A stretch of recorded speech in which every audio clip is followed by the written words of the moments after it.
Dhalai French নগরে মদ্যপদের দাদাগিরিতে অতিষ্ঠ নাগরিক জীবন, পুলিশের নীরবতায় ক্ষোভ। কাছাড় জেলার বৃহত্তর ধলাই এলাকার চান্নিঘাট, হাওয়াইথাং, ফ্রেঞ্চ নগর, খুলিছড়া, সিঙ্গুয়া প্রভৃতি এলাকায় মাতালদের দাদাগিরিতে অতিষ্ঠ হয়ে উঠেছেন স্থানীয় জনগণ। শিশু, মহিলা সহ সাধারণ মানুষ রাস্তাঘাটে হাঁটাচলা করতেও আতঙ্কে ভুগছেন। এমনকি নিজের বাড়িতে থাকতেও আতঙ্ক তাড়া করছে মানুষকে। এতে ছাত্রছাত্রীদের পড়াশোনায়ও ব্যাঘাত ঘটছে। হাওয়াইথাং বাজার সহ আশপাশ এলাকার অসংখ্য চুলাই মদের দোকান রয়েছে। কাছাড়ের শেষ সীমান্তের লায়লাপুর পুলিশ পেট্রোল পোস্টের নাকের ডগায় এই সমস্ত অপকর্ম চলতে থাকলেও পুলিশের ভূমিকা হতাশাজনক। মদ্যপদের বিরুদ্ধে কোনো অভিযোগ জানালে উল্টো অভিযোগকারীদের বিরুদ্ধে খড়গহস্ত হয় পুলিশ, এমনটাই অভিযোগ সচেতন নাগরিকদের।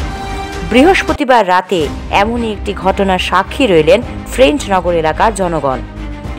জানা গিয়েছে, ফ্রেঞ্চ নগর এলাকার এক যুবক সন্ধ্যায় মদের নেশায় বুঁদ হয়ে রাস্তায় পথ চলতি মানুষদের অশ্লীল গালিগালাজ করতে থাকে।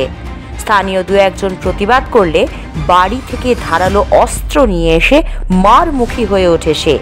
শেষে স্থানীয় মানুষ জড়ো হয়ে স্থানীয় ভিডিপি কর্মী, পঞ্চায়েত প্রতিনিধি ও লায়লাপুর পুলিশে খবর দেন। খবর পেয়ে লায়লাপুর পেট্রোল পোস্টের ইনচার্জ নোচং সিয়াম ছুটে আসেন। তিনি এসে ওই যুবকের বিরুদ্ধে ব্যবস্থা নেওয়ার পরিবর্তে সেখানে জড়ো হওয়া সাধারণ জনগণের উপরে অতর্কিতে লাঠিচার্জ শুরু করেন বলে ওই পুলিশ আধিকারিকের বিরুদ্ধে ঘোরতর অভিযোগ ওঠে। এতে আতঙ্কিত হয়ে জনগণ ছত্রভঙ্গ হলে পরে পুলিশ সেখান থেকে চলে যায়। পরবর্তীতে স্থানীয় কয়েকশো পুরুষ মহিলা ক্ষুব্ধ হয়ে রাস্তায় বেরিয়ে এসে মন্ত্রী পরিমল শুক্লবৈদ্য, জেলা গ্রাম রক্ষী বাহিনীর উপদেষ্টা অমিয় কান্তি দাস সহ ধলাই থানার অফিসার্স ইনচার্জ মনোজ বড়ুয়ার সঙ্গে ফোনে কথা বলেন। লায়লাপুর পুলিশের বিরুদ্ধে তারা ক্ষোভ প্রকাশ করে লায়লাপুর পুলিশের ইনচার্জের বদলির দাবি করেন। পরে ধলাই থানার অফিসার ইনচার্জ মনোজ বড়ুয়ার নেতৃত্বে ধলাই পুলিশ ছুটে এসে পরিস্থিতি স্বাভাবিক করে। তবে ওই যুবকের এহেন কাণ্ড একেবারে নতুন নয় বলেই জানা গিয়েছে। এর আগে বিভিন্ন অপকর্মের সঙ্গে তার জড়িত থাকার অভিযোগ রয়েছে এবং এই নিয়ে তার বিরুদ্ধে লায়লাপুর পুলিশের মামলাও রয়েছে বলে জানা যায়। আমি সত্য এটা ঘটনা, আমি খাওয়াত খালি বইছি, বোয়ার পরে থেকে দেখছি না শুরু করছে, হ্যাঁ গালাগালি শুরু করছে। আমরা গালাগালি করছে জিতেন হ্যাঁ গালাগালি করছে, করার পরে তো কই হ্যাঁ গালাগালি তো করে সব সময়। বাবুল্লা ওই যে বাবুল বেটার তো নাম ধরে গেলার বাগে আমরা কিতা মারতাম না, তারাও মাতে না, আমরা মাতে তো লাভ নাই, তো মাতে নিলে মাতের। এর মাঝে শুনি সঞ্জিতের গালি দিছে, বললাম সঞ্জিত কি ঘুরি, সঞ্জিতের গালি দেয় সঞ্জিত করার পরে আবার উঠে অরুণ বারো তোর কিউ কিউ নাচ লইয়া বারো অরম হয় ওই কিতা কই বাবার নাম দিতে, বাবা যদি ঝগড়া লাগিয়ে দিবা ও আমি বাটার তাল ফালে উঠে দিচ্ছি দৌড়, ও যেরকম আছে ওরকম বাড়িছি আমি। বাড়ি আইলে তো শুরু করছে গালাগালি শুরু করছে। আমি যেই গরম হয়েছি কিতা করছে না কইতো হ্যাঁ দূরিয়া বাড়ি দিচ্ছি গিয়া বাড়ি যাওয়ার পরে তো তার মা আইছে আস্তে আস্তে ওদিকে আমার পরে তো তার মায়ের তুমি একটা করে ফাজন দিয়ে বাড়িয়ে দিলে এগুলো ফাজন দিয়ে বাড়িয়ে কথা নেই হ্যাঁ।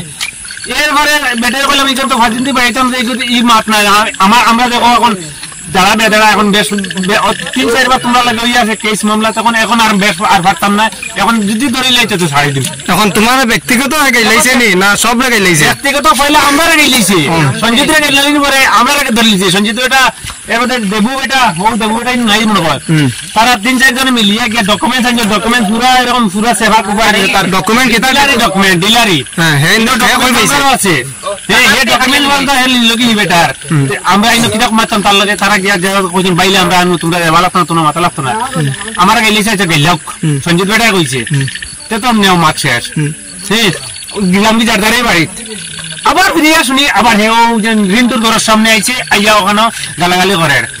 এর বাদে আমি কইছি না গালাগালি করে তো করো যে এক কাজ করে আমি ম্যাডামের কাছে ফোন করি, ম্যাডামের কাছে ফোন করছি, ফোন করে ম্যাডাম আমার এটা কয় ম্যাডাম কে ও তো লাইলাপুরের ম্যাডাম যে ওসি পুলিশে ম্যাডামে কয় এফআইআর করো আইয়া তোমরা কেস করো।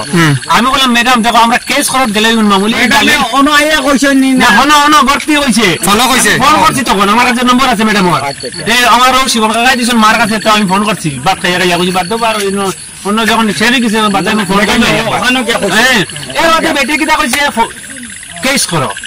আমি বললাম ম্যাডাম কেস তো আমরা বেজানো তারা লইয়া আছে, এটা তো শেষ, এখন আবার কেস করিয়ে তো লাভ নাই, এক কাজ করো তুমি একবার পেট্রোলিং করিয়ে যাই, বহুত গালাগালি করে। তো গালাগালি করার পরে ফোন কাটিচ্ছি, ম্যাডামে ফোন কাটিচ্ছি, তারপরে পুলিশ আইলা, আওয়ার পরে আমরা পাইছেন কিতা হয়েছে। প্রথমে দেখলাম জিতেনের মাও কিচ্ছু মারছেন না, পুলিশ বেটি আওয়ার পরে দুইয়া গিয়া এখন কিতা সবে মদ খাইছেন, কিন্তু গাঁর বেটিনতে যত বেটিন আলা বেটিনতে মদ খাইছেন না, কিতা বেটিন তো খাইছেন না, বেটাইন তো খাইছেন, ছোট ছোট বাচ্চা নেওয়া আছে, আমার বাতি যাওয়া আছে, এটা ঢকাইয়ে করতে পারিস না, আমরা লগে পারিছেন বাড়িটা হইন না। হ্যাঁ বেটি আইলো আমার বাতিজারও মারছে, আমার বাতিজার মারছে, আমার বউরও মারছে, পুলিশ প্রশাসন থেকে আইয়া মারছে, যে গালাগালি করছে তারা ধরছেন না, না ধরিয়া তোমরা পাবলিকে মারছো, পাবলিকে মারছে বেটি।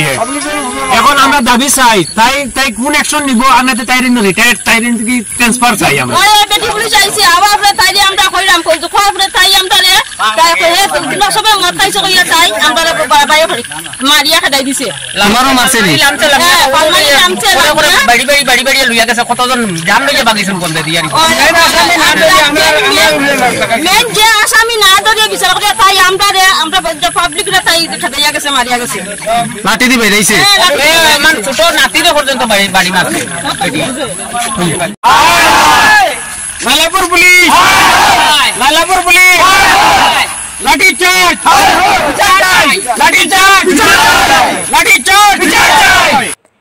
ধলাই থেকে বিবেকানন্দ দাসের প্রতিবেদন, NE8 নিউজ।